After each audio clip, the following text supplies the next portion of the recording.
today with our accredited business, adBidtise, and Catherine Ramirez. And Catherine, we just want to thank you for taking the time to put this information together.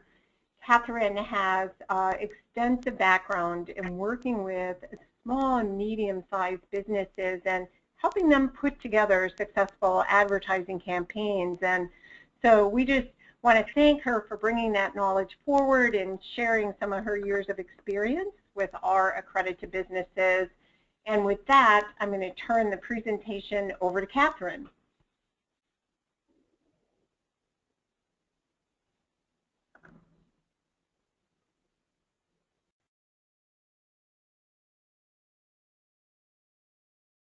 Thank you, Liz, and thank you everybody for allowing me to do this educational webinar.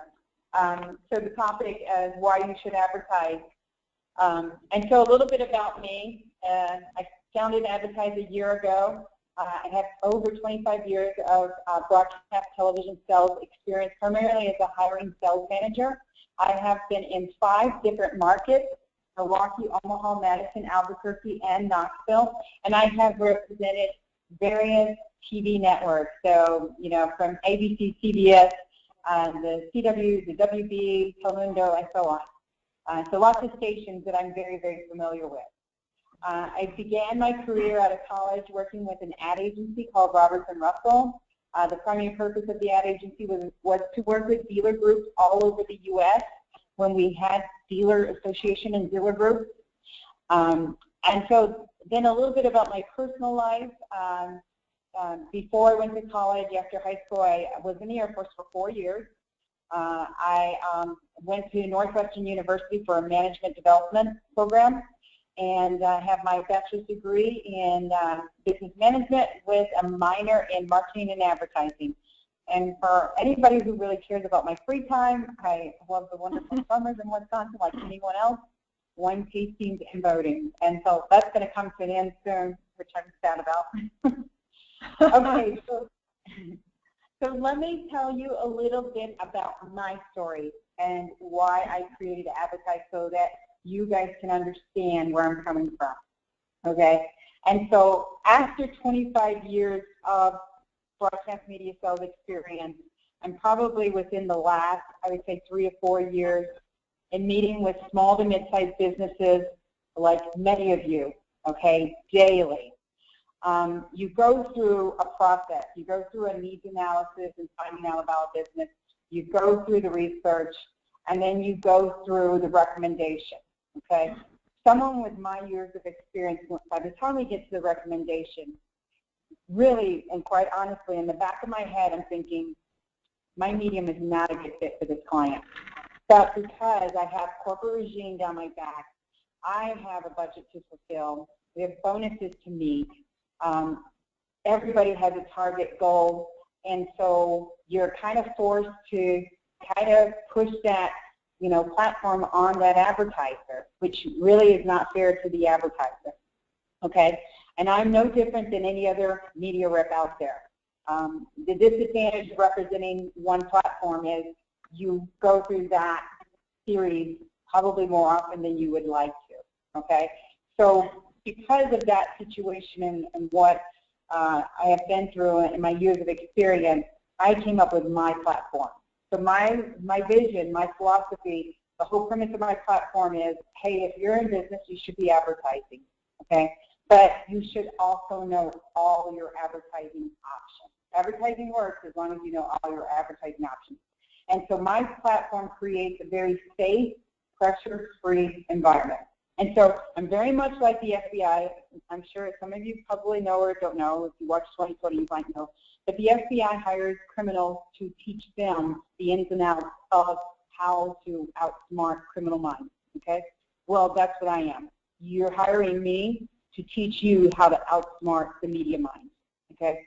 I know so much information because I have worked in so many different markets and I do have the years of experience that I am deadly. I'm totally deadly. But I'm using the knowledge and the information in my experience to the betterment. So again, at the end, I'm your biggest advocate. I'm here to help you. And I'm going to teach you and educate you and how to advertise and the best way to do and how to find the best fit for you. So who is adBidtise? We are a resource for you. So as I said in the last bullet, I am your biggest advocate. So what I tell a lot of advertisers that I meet with is I'm the Robin Hood of advertising for the small to mid-sized businesses. I'm going to do the dirty work. I'm going to find everything that's out there available for you and put it on this platform so you have a safe and pressure-free environment. And you can peruse through it. You can choose to buy advertising or not. It's totally up to you. But it is a resource for you, and it is to help you and educate you with total access to it. So my agenda is I'd like for you guys to take away 3 things. Why you should advertise, of course, why and how advertising works, and then managing your expectations and what to expect.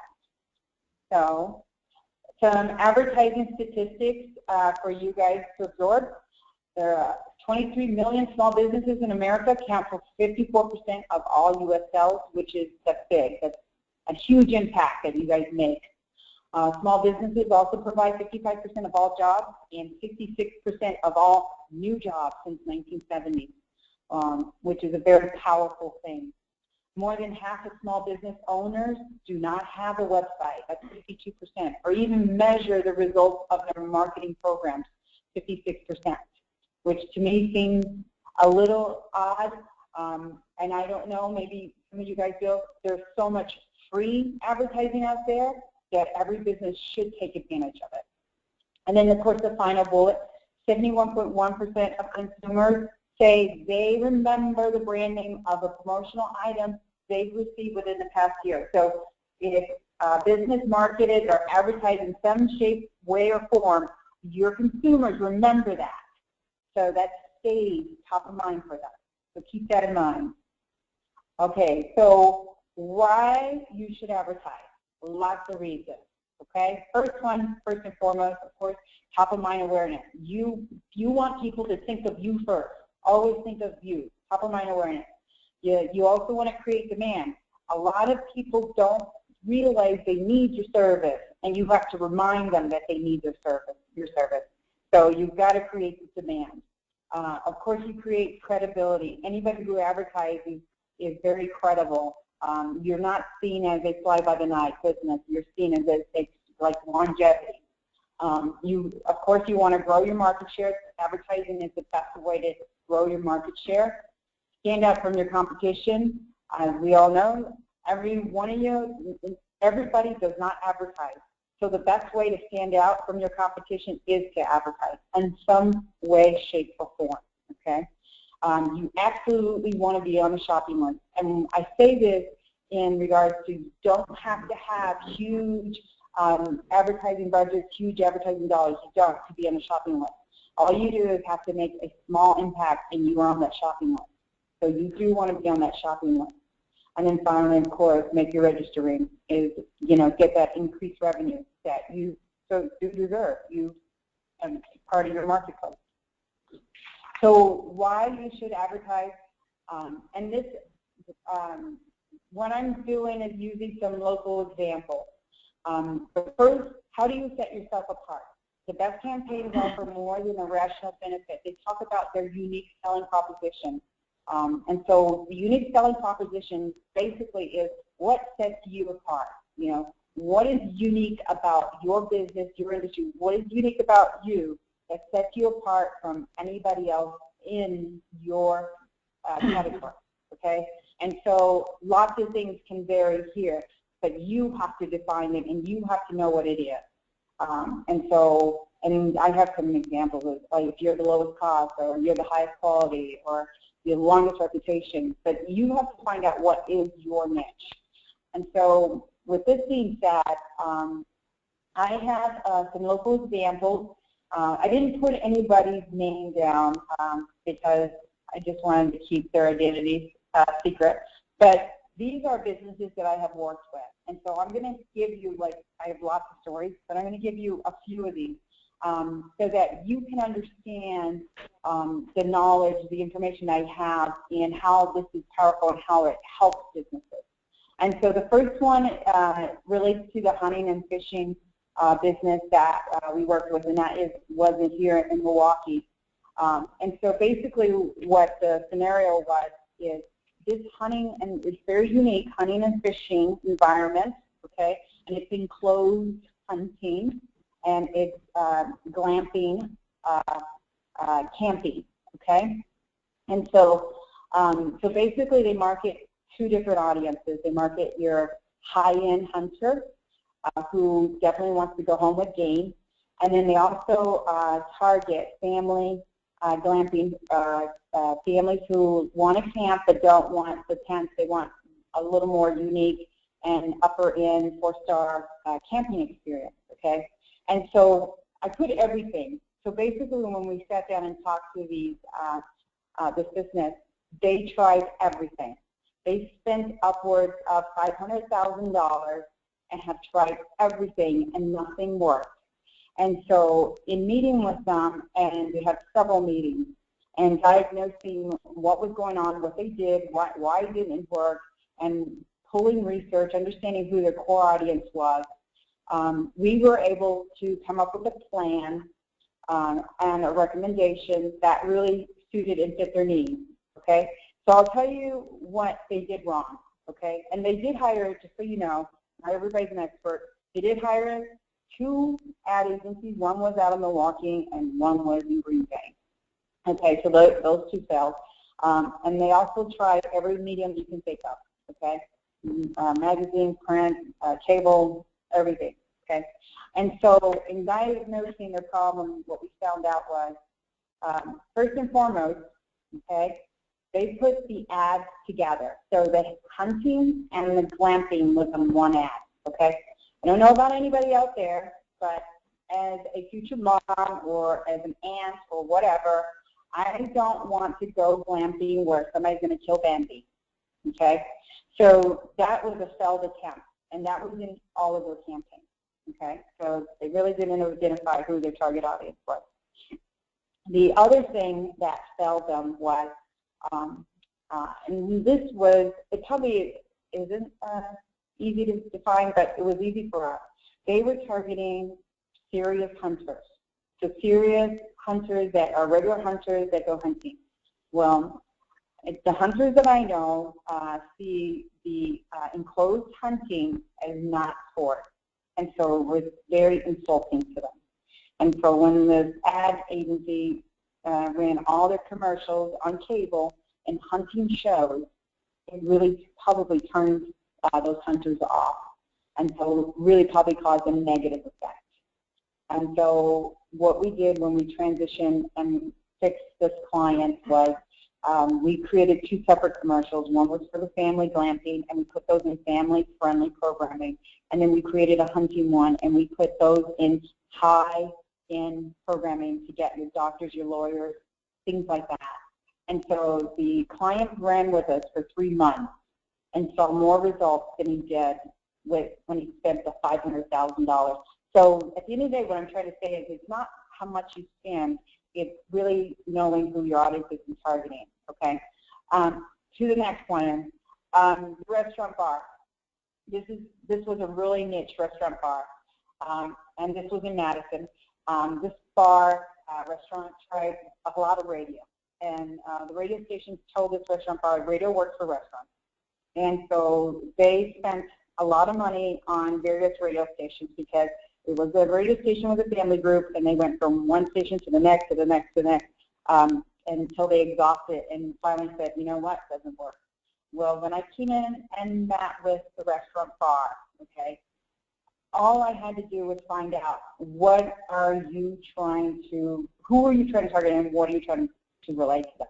And all they wanted to do was talk about their happy hour. They had this very unique martini bar, and they were really positioned for the corporate people right after work because they were downtown on the square. So we created a tailored campaign, and again, we customized the message so that it would target this business owner or this corporate America person. And so they didn't spend a lot of money because at this point they didn't have a lot of money. But at the end of the day, this campaign worked for them. Now, this one is a testament. If anybody wants to call them, they're happy to talk to you. This next one is pretty simple. It's a funeral home. It's here in Milwaukee. I put same old because they wanted to do the same old. So they did direct mail, and they did it from the beginning, and they want to continue to do it as the same old. Okay, what was happening was it was great in the beginning when they did it 10, 15 years ago. Well, it's lost its fizzle, so the return on their investment was not there. And so it was a challenge convincing them to try something new. And so basically what we did was identify who the target audience was, okay, and to find the right platform for them. And we didn't even use the same amount of money that they were using on same old direct mail. I think we used a fourth of it. And so we launched the campaign, put it in place. We actually used UTV, a boomer station. And so the campaign ran for 3 months, and it was a huge success with a fourth of the dollars. And so again, you know, advertising works. You just have to find what is the right fit. The creative show is someone I'm working with now, and so I like giving this example because everything I'm telling you today are things that I told her to walk away with and learn and manage and learn to negotiate with. The creative show is, and this lady who's an entrepreneur. She does production, so she does commercials for small to mid-sized businesses and primarily nonprofit. But she's created this show that she wants to air on television, and she was working with the CW. And so in meeting with her, I said, okay, why are you working with the CW? Why? And she did not have an answer. All she said was, I like the CW. And I'm like, okay. And so the lesson learned here is, I'm not going to tell you a lesson for the story. Don't have what you like have become why you do something. Because just like when you buy a car, if you show the salesman that you really like that car, they are never going to allow you to negotiate or give you any room. And so she liked the CW. And so after talking to her and finding out who she was trying to target for her audience on this program, I threw back at her and said, you know what? Actually, there's 2 other stations in the market that are better fit for you. You probably can buy it for half the price of the CW. And if you don't, you can use them against them, and you could probably get a better deal and probably be on their station and this other station. And so after conversations with her, I told her next step, I gave her information on what she should expect from the media company, and I will give you that here toward the end of this slide. And she replied back to me, so she did connect with all the TV stations, and she got back to me, and she was dumbfounded. She said, oh my God, nothing happened like you said would happen. And she said, I'm amazed. And she goes, but I am just a piece of meat. They just wanted to sell something to me without even finding out who I was trying to target or any of the information that you told me. And I said, you've got to hold them accountable. So I'm still working with her. I'm trying to help her negotiate the TV campaign so that she gets the best deal and that it's a right fit for her. But I have many, many more stories. And so if you want more, feel free to reach out to me. But these are just a few examples, okay? And these are all good examples on why you should advertise. And so that now leads me into, okay, why you should advertise, and advertising does fail. So this is a great case study. It's an old one, but to me, this is a legacy one. It's one that media people always talk about because it did leave a big dent in the automotive world. It was when Oldsmobile hired Leo Burnett to do the campaign. This is not your father's Oldsmobile, okay? So when they did this campaign, they did a lot of things wrong. And because of it, Oldsmobile lost a lot of share business. And some of the things that I'll share with you that they did wrong are when they were launching this campaign, they were really trying to go after a younger audience. What they noticed was they were losing market share with younger people, and their market share, their average customer was about 50 plus. And so those people were not buying more cars. So they were happy with their cars and they were staying with their cars. And so that made Oldsmobile stagnant and dropping. And so they overnight came up with this great idea, it's not your father's Oldsmobile. Well, the problem was when they launched this campaign, okay, they of course kept their marketing budgets the same.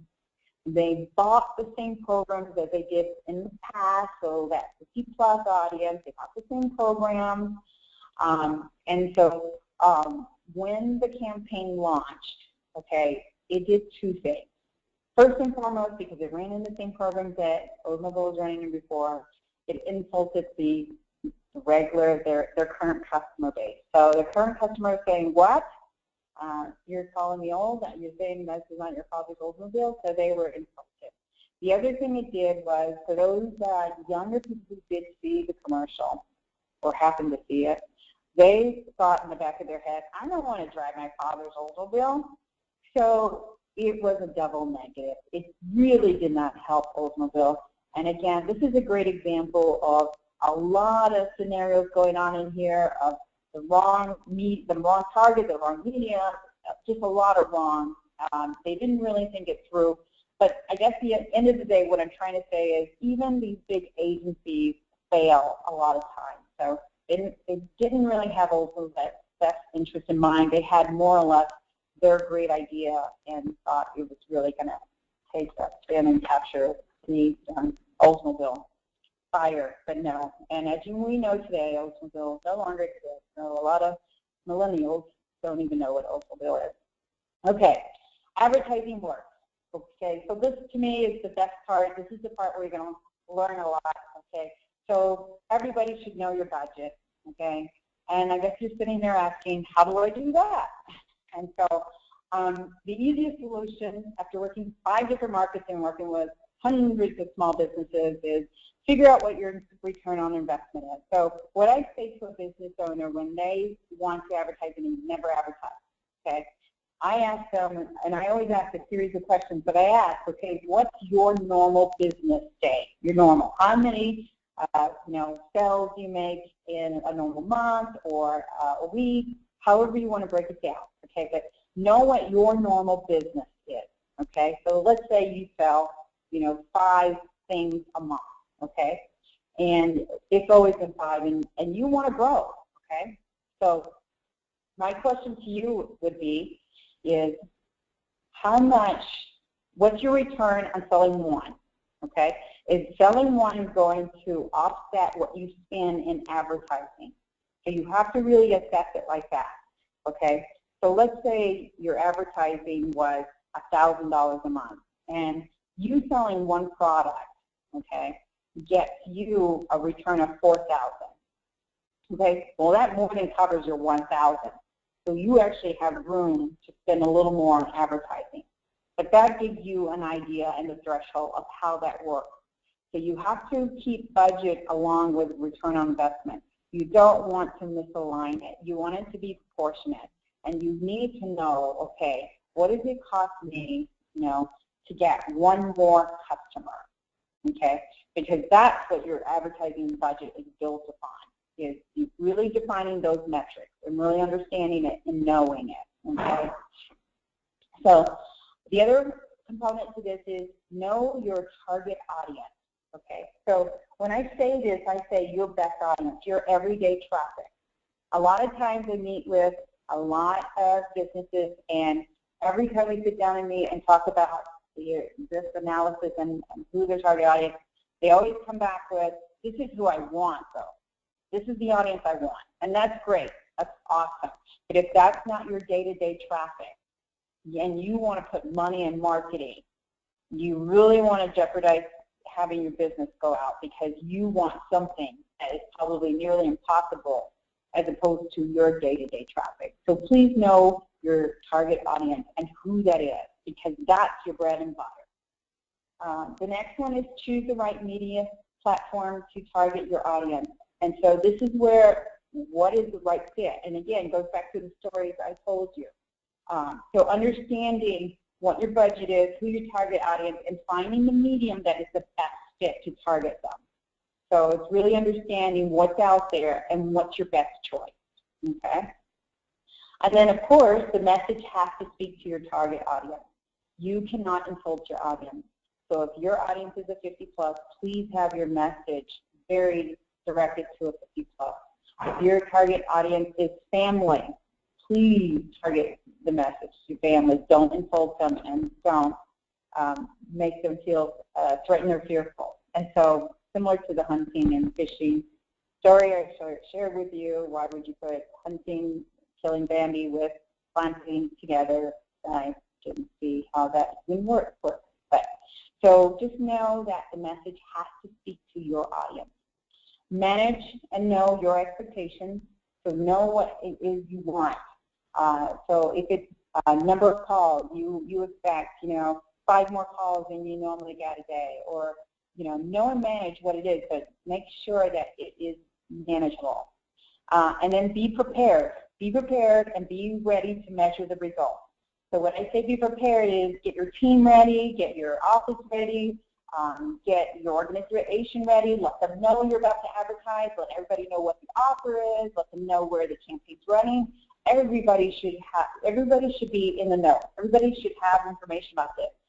More times than not, when a business invests so much money into advertising and they launch the campaign and nobody at the office or facility knows that this is going on, and then when people are calling or people walking through the door, it just looks so clumsy. And so you've got to be prepared, you've got to prepare your team, and there's got to be a lot of dialogue because everybody should be on the know and everybody should be ready for it. And so advertising works, managing your expectations, so your expectations. So do know that the first thing you want to do is have a dialogue with your media partner, okay? And have it open and honest dialogue.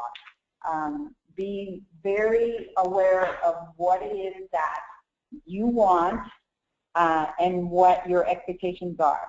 So make sure that the dialogue happens. A lot of times, and this is by fault of the media companies, I'll tell you, a media rep is they'll go and sell a campaign and never ever bring this up to you or talk about it because they're so fearful of even, addressing it. So, you hold the reins by the horse, or the horse by the reins, sorry, and you have the dialogue and make sure that they are very tuned in and know what your expectations are. And again, be realistic with your expectations. So I say this because a lot of times in meeting with small to mid-sized businesses, we'll go in and say, hey, okay, so what are your expectations? Oh, well, I want the floodgates to run. When I open the door and after I advertise, I want to run out all my inventory. And so my question to them always will be, okay, is that how your normal business is? Is that realistic? No, we normally sell, 20 widgets a month. Okay. And so what has been the pattern in the past? Has it been about 5% elevation to what? What is 20 consistent? How is it? So keeping the dialogue, but being realistic and knowing that you're going to fit that realistic expectation. And so if that means it is a proportionate growth, it's nothing, unless you're going out of business, yes, you can expect to sell everything. But if you're not going out of business, just be realistic and what you set out there. Measurement tools. Please use measurement tools. So when I say measurement tools, I say look at the traffic on your website before you start your campaign. Whether it was a web traffic or anything, your traffic will change. So any type of media will change the traffic on your website because nowadays, today, people will go and default and look you up via the web, okay? So it's not like you have to do a search engine marketing kind of program or anything like that. They're going to look at you organically because you put your name out there somewhere and they remembered it. So they're going to go and search you. So make sure that you have your measurement tools in place. So again, whether it's Google Analytics, measure your traffic 3 months before the campaign and then going into the campaign after the campaign. Whether it's you put a sheet of paper if you're on radio or TV and you put the times that you're airing and then the receptionist marks when they get the call. Whether your measurement is every time someone calls you, say, hey, how did you hear about us? Just know when you ask, hey, how did you hear about us, people don't remember. They'll say the last thing that they saw, okay? It's just one of those things. So just keep that in mind. But you can do it and still probably get some sort of weight out of that. And then, of course, hold your media partners accountable. So I'm going to go into more detail on the next page on the hold your partner accountable. So managing expectations, the media expectations. So what you need to know to expect from your media partner, okay? And so I love sharing this because you should hold your media partner up to this, okay? In every station I worked at, this is the process that every one of my media reps took. This is not the process that every media person takes, but this is what you should hold them up to. And so I challenge you to do this because all of them have the tools and capabilities to do this, and they should be doing it. And I'll explain why. So basically the media staff. So you're interested in advertising and you find a media outlet, okay? So you reach out to them or they reach out to you, however the case may be. There should be a first meeting. That first meeting should be about you and only you. It should be what we call the needs analysis. And so very much like a doctor, okay, when you are sick or when, you know, let's say you are throwing up and you have blood coming out and what have you, the first thing you do is you call your doctor and you tell your doctor, I'm sick, I'm throwing up, whatever, blah, blah, blah.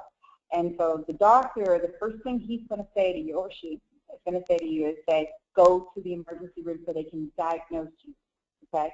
Media is the same way. It is very much the same way. The first meeting should be a needs analysis. It should be to diagnose your business. What have you done? What haven't you done? What are you looking to do? What's your expectation? It's really gathering that information and helping you formulate the plan, okay? And so no media company should ever miss the first step. Never. Absolutely not. If they do, it's all about them, okay? So keep it in mind. The second meeting should be about research. Every media company has research, and they can find who your best customer is via the market, what the market is saying. And so they can get that information and present it to you, okay? The third meeting should be their recommendation.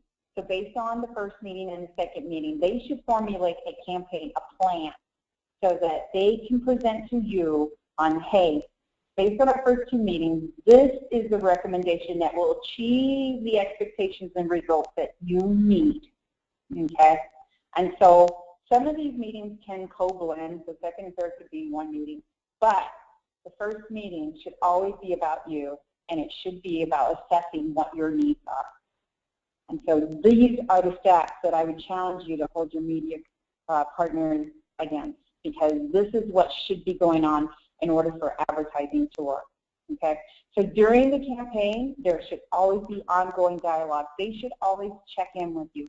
They should always see how's it going, because if it's not going right, this gives them an opportunity to change it or somehow recreate, do something with it, because you don't want the campaign to go for the 3 months or however long you're going, and at the end of it, they ask you, how did it go? And you're like, well, I didn't get anything.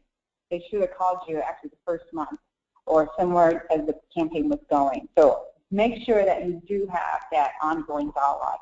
And then absolutely the final bullet is extremely important. At the very end of the campaign, they should always recap the results they promised to you.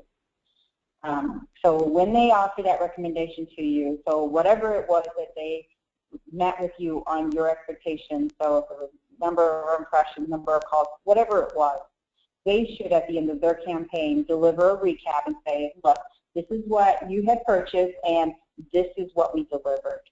And so hold them accountable so that they do deliver this for you, because it's what I expected of my team, and it's what you should expect of your media partner, because just as much as you have a lot going into this, your investment, they have just as much risk too. And so you got to hold their feet to the fire. So I will recap for you guys. Again, if you're in business and you want to stay in business, you should be advertising. It's a great quote from Warren Buffett. Advertising does work. I hope I showed you that in some local examples. You just have to find the right fit. So you have to find what is the right fit for your budget and your needs to deliver what your expectations are. And then finally, make sure you do manage your expectations and hold your media partner accountable. That is key for success. So let me give you guys, and I'm loading all these, the recap of what is adBidtise, what am I doing here, how am I here to help you moving forward. Well, my key services are, I have affordable advertising options. Again, you have options, you should know all of them. And then basically, my platform does all the dirty work. I bring those options to you. You have total control of your advertising. It's a buyer's market on my platform.